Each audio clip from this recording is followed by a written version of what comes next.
Managing risk is an important part of your financial health. Saving for emergencies and being properly insured are a major part of financial health planning. Often overlooked but equally important is an individual's preparedness for emergencies.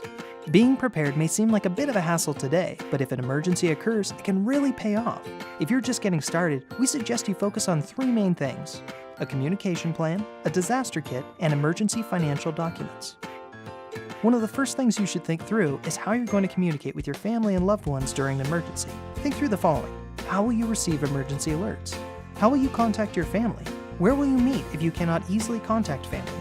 What is your evacuation route? Once you've thought through your plan, make sure everyone in your family is on the same page. You may even want to write it down for younger children. In the event of an emergency, you may want to make sure that your family has access to basic supplies. Most of these supplies are inexpensive, easy to find, and could potentially save your life. Once your kit is assembled, make sure everyone in your household knows where it's located. The list provided below contains only the most basic elements of a disaster kit. Your family may need more or different supplies depending on your family's situation. Visit www.ready.gov for a complete list. In order to bounce back after an emergency, it is important to have access to your essential documents. Start with your personal and family documents such as your IDs, birth certificates, medical documentation, and proof of residence such as passports and social security cards. Don't forget your pets documentation.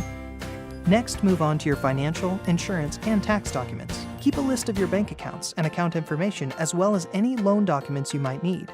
Know what your insurance covers and keep your policy numbers handy. Take pictures of your belongings and the state of condition your assets are in and keep them in your disaster kit. Maintain at least a summary of your last 2 years' taxes so that you can get back on track when tax season comes back around. You may also want to keep housing documentation, sources of income, and a list of your bills and financial obligations so that they don't catch you off guard. Finally, make sure that your will and testament is up to date. During an emergency, this will be the last thing on anyone's mind, and you can all rest easy knowing that your wishes will be carried out correctly if any unfortunate events occur. You may need other documents not listed here depending on your situation. Keep copies of all these documents with your emergency preparedness kit in waterproof Ziploc bags. For more information on disaster preparedness, visit roguecu.org/learn. The comprehensive disaster list can also be found at the Department of Homeland Security website at www.ready.gov.